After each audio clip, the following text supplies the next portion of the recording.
What is going on, guys? This is Sunbrother 2, welcoming you guys to our Week 2 LDL battle for the Lonely Draft League against Isaac and the Seattle Onix. Now, as you guys do see on the screen, we have the team that we ended up building with our good buddy Arthur Excalibur.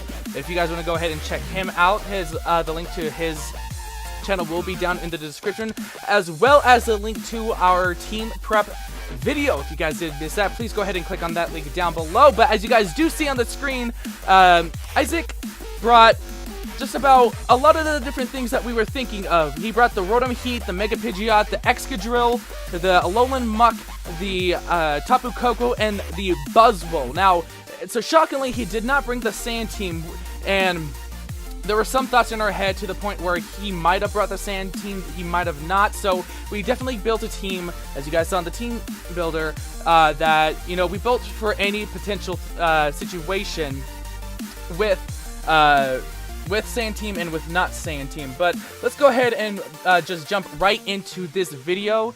So starting off leads, it's like the thing that really handles just about everything on his team is indeed going to be that Entei that we do have holding the Shucca Berry to eat up earthquakes and stuff. So we go ahead and we lead off with our Entei. And Isaac, as you guys will see, will start off with his Rotom Heat. Now, this was a very crucial turn one. It's like he can either Volt Switch out, or if he doesn't, I can stay in, I can hit this thing with the Stone Edge and knock him out. But unfortunately, turn one, we actually miss the Stone Edge, and Isaac is able to get off a huge Thunderbolt, dealing over 50% to our Entei, and that sucks. It's like, do I risk the Stone Edge again, or do I switch into something else? So I go straight into our Sylveon here to eat up a hit because it has a lot more HP to deal with things like this.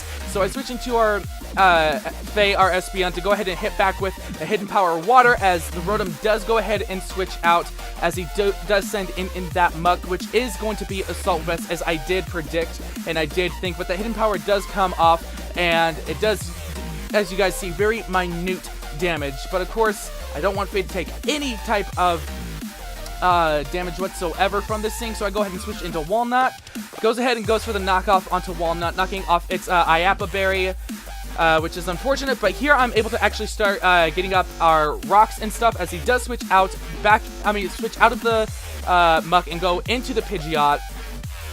And so I go ahead and get up my rocks. It's really awesome. And unfortunately, you know, I should have run a little bit of special investment in on this fortress, because if it had been at full health, I believe a Hurricane was a roll to knock me out here, as you do see the Mega Pidgeot evolving, and I would have been able to Volt Switch out and do a decent amount of damage to this thing. But because of that knockoff damage that it did have to take, with Alolan Muck being such a powerhouse, that Hurricane does come off and unfortunately does pick up the knockout on our Walnut. One of our big walls for this week goes down in one hit.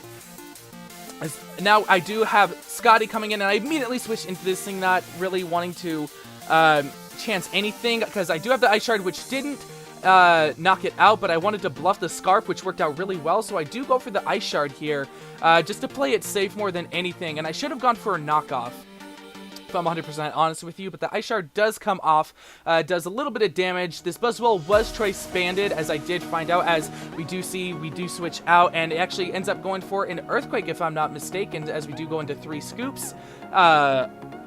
So that Earthquake comes off. It does a good about 45% damage to our almost our fully defensive invested scoops.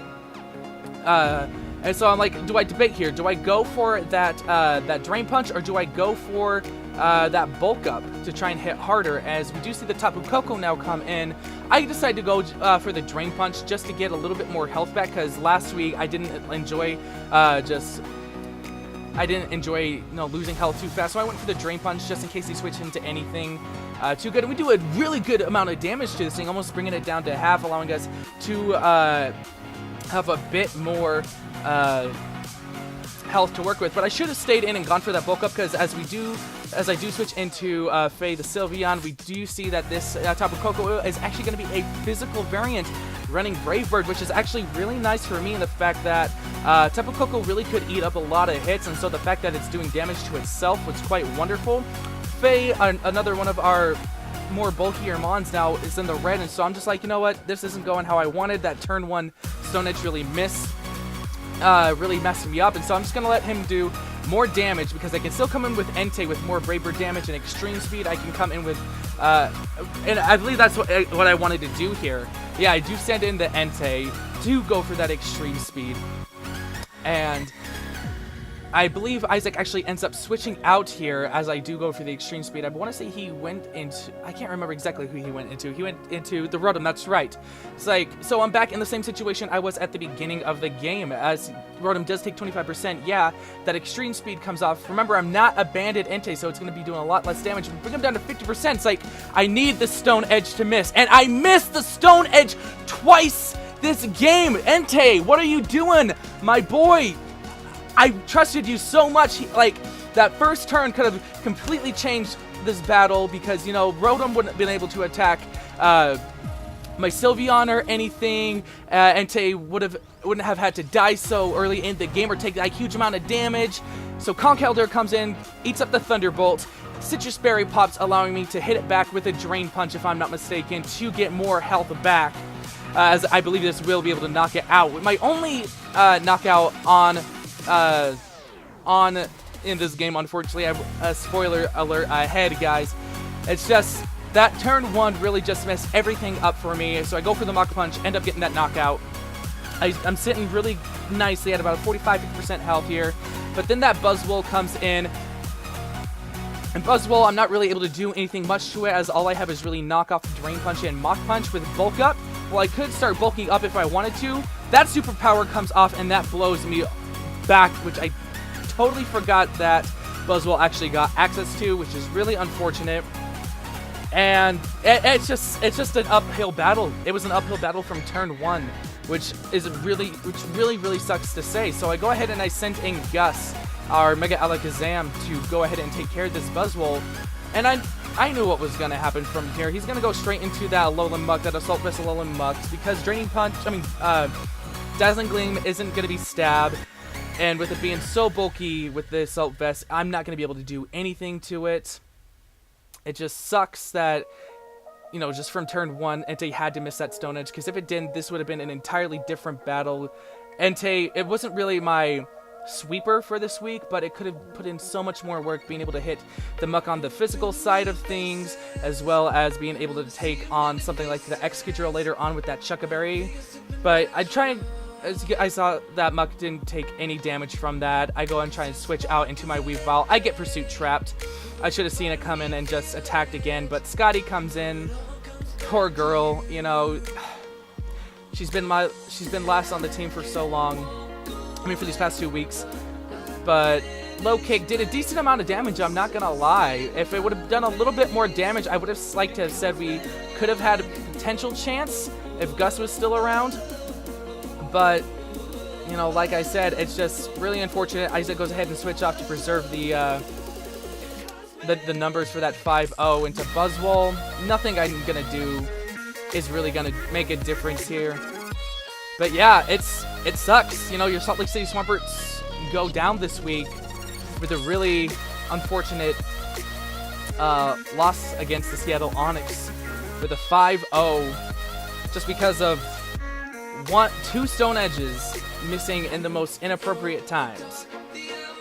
Turn 1, right from the beginning, I knew it was risky, I will say, guys, but I mean, at the same time, I had to have gone for that because Entei wouldn't have been able to do anything, and no one really wanted to handle an Overheat or a Thunderbolt from this, from the Rotom. So, well, it sucks that, you know, we did lose yet again. You know, this week we're going to be taking on Mark, who is taking over Jordan's position for his team. Jordan unfortunately had to step down, so next week we'll be facing Mark and his team that he picked up from Jordan.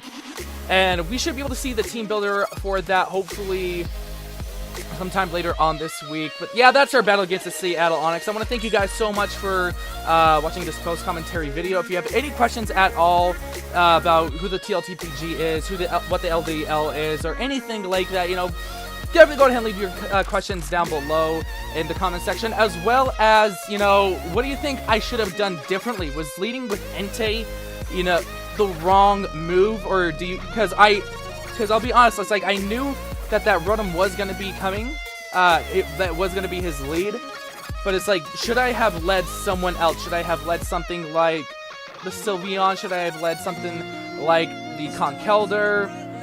You know, or should I have brought out another Mon entirely to handle something like that? Definitely let me know what you guys think in the comments down below.